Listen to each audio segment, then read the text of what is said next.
got the distinct impression that this project wouldn't have gone anywhere if there wasn't some seed money to get it going. That is to say, the engineering plans and things like that. In other words, if they didn't have any seed money, there wouldn't have been, they wouldn't have even started. And I can't even tell you why it didn't go through. I really don't know why it didn't go through.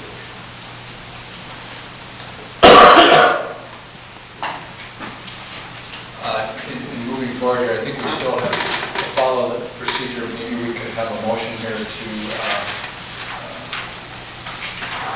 approve this, and then we can enter into some discussion before we continue discussing moving forward. I'll make that motion. I'll make a motion that we approve the promissory note for Assistance Nursing Home. And the mortgage. There's a second mortgage. Oh, the second mortgage also. Promissory note for the nursing home for payment, and the promissory note secured by the mortgage with. Yeah.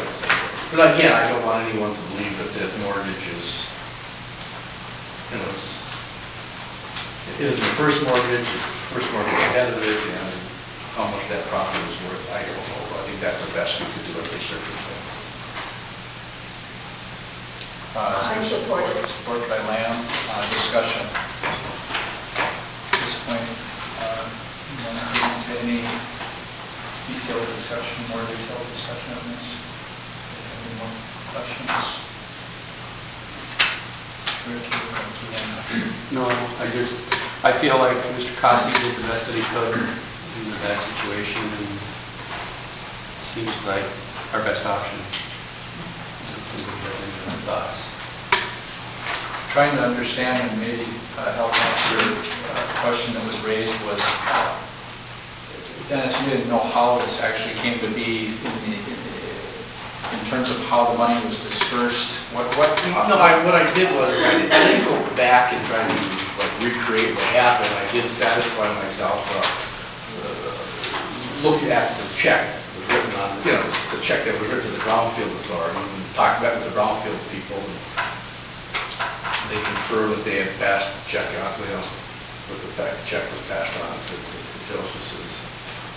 But what I'm getting at, I guess, is what, for future reference, what would be the way to avoid this other than to not, how do you determine whether a project is going to continue on? If you're providing seed money, possibly to purchase those 3 houses, or maybe that's what part of that money was used for? No, I think, I don't know. That could have been part of it, but I know a lot of it went for engineering and things like that. I mean, they had an engineering firm that did a whole big, there's The drawings. drawing. I mean, there's a big. It went through a whole site plan through the planning commission, went through a whole site plan approval, went through If the project had gone through, this money was spent on the project, but it was, of course, the project didn't go through, so there wasn't going to be this extra money generating the money to pay these things off, et cetera, et cetera. How to solve this? I don't know. Whenever you loan money, I guess there's always that risk. And again, I think you've got that problem if you don't. And I'm assuming that's why the money went the time it did. They need seed money to get the project off the ground. I don't know if there's a good solution. It may be a good idea at some time to establish, I don't know what you call it, some type of committee to study this when you get the new person on. You're hiring somebody to take that position. And when that person is hired, it may be a good idea to specifically ask about this, and maybe have a subcommittee or committee of the whole meet with this person and go through it. Next time we have a brownfield, whatever, how can we avoid this? Did the city commission approve a recommendation from the Economic Development Council to loan the money to the Brownfield Development? Brownfield Authority, right? I think Mr. Merrill was at a meeting and spoke to it and answered questions, and I think they did give approval for the loan. But again, we have to go back into the minutes, but I have this vague memory of Mr. Merrill's family here talking about it. And it may be a moot point in the future. They're looking at regionalizing these funds into a regional bank, if you will. Right. So that's something that's moving forward on the state level, and the local BDCs are being strongly encouraged to participate in that. And that's coming up in the next month or so for action on that. So maybe in the future moot point that that regional board will be reviewing all these applications and processing them. Probably will be doing it on a local level in the future from what we can tell. So if the money comes back to the Ironwood EDC, and the county comes in and says that they are going to, take over, and we have to belong to the county. It'd actually be on a regional level, it could be on the county, because even the county's being required to join this regional. Okay, so it's a regional. So then the money that is being paid back will not go into our EDC, it will go into the The regional bank. Right. Got it. So it may not even be our money in the long run, things are going the way they're, Correct. either way, we would have turned that money over. Right. Is the existing, along the lines of what Dennis was suggesting, is it, instead of having a special group review something like this, would it be prudent to have a request by the city commission to have the EDC give us a brief explanation as to how this Well, my understanding is that there was nothing all open, and the checks are all there. Basically, I believe Mr. Merrill, as a member, doing his job, and he was with the Brownfield Authority, as I understand it, Josephson was going to go through with this expansion. They talked to him, and he was supportive of it, and he came, I don't know exactly how they came up with the figures or whatever, but he loaned them this money was loaned to them. They used it to essentially start the project. The engineers and this and that. And I don't know why it failed. I can't tell you. They couldn't get financing or just exactly what happened. And that process goes through the EDC, at the EDC level, the city EDC, and the city commission.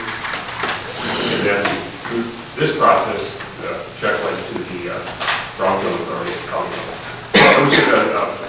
We don't see too many of those. It's kind of a unique process. So I guess to see it again might be. Yeah, it didn't go from Ironwood to Joseph, but the city of Ironwood, the EDC, to the Brownfield Authority, for the Brownfield Authority to Mrs. Josephson, because this was a Brownfield project. So there's a certain amount of element of another organization that was involved, and we don't have a whole lot of. Well, Mr. Merrill, though, I think, was the head of the Brownfield Authority at the time this happened. But technically, Ironwood is not part of the Brownfield Authority.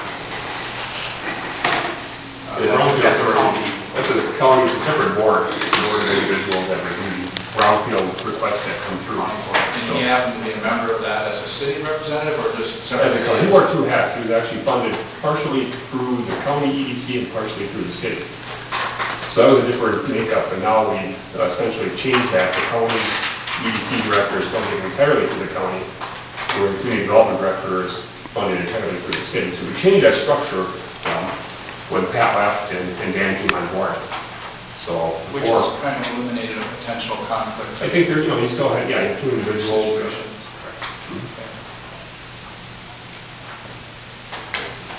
Any other discussion?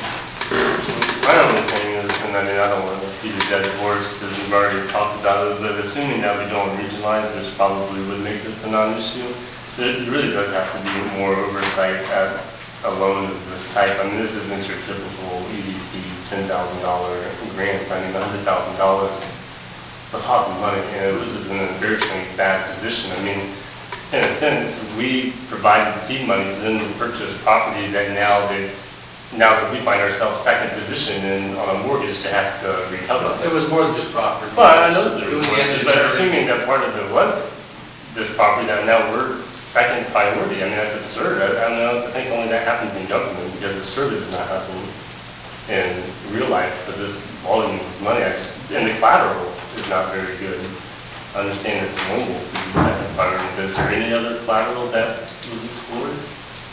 Well, again, I guess the bank would not consent to a mortgage on the big piece of property, but my guess would be even if they did consent, for closing on a second mortgage on that, you would have to pay out the first mortgage. And I have a feeling that we would be unable to do that. The real estate is the only thing that we have leverage on, because they don't have any other. Well, right, but the point of making is that you'd be second, no matter what, you'd be second behind the bank if it was a foreclosure situation. You literally would have to pay the first mortgage off before you could foreclose on the second mortgage. Right, no, I understand how it works. So, I mean, it's really not a very secure position, period. Obviously, I think that's the problem that I have, but, I mean, again, we're not in a very good position to do much about it, or I don't think. Other than make sure that this doesn't happen in the future. It's the best we can do. Is the underlying first mortgage encompass the whole parcel, the big building? Yes. Okay. Is there any indication that there'd be willingness to sell the property or pay off of part of the first mortgage and this, or is there? My understanding is they probably would want their, if it was sold, they'd want the money before everybody else would have that. Can't get a piece of it? Yeah, that's my sense of it.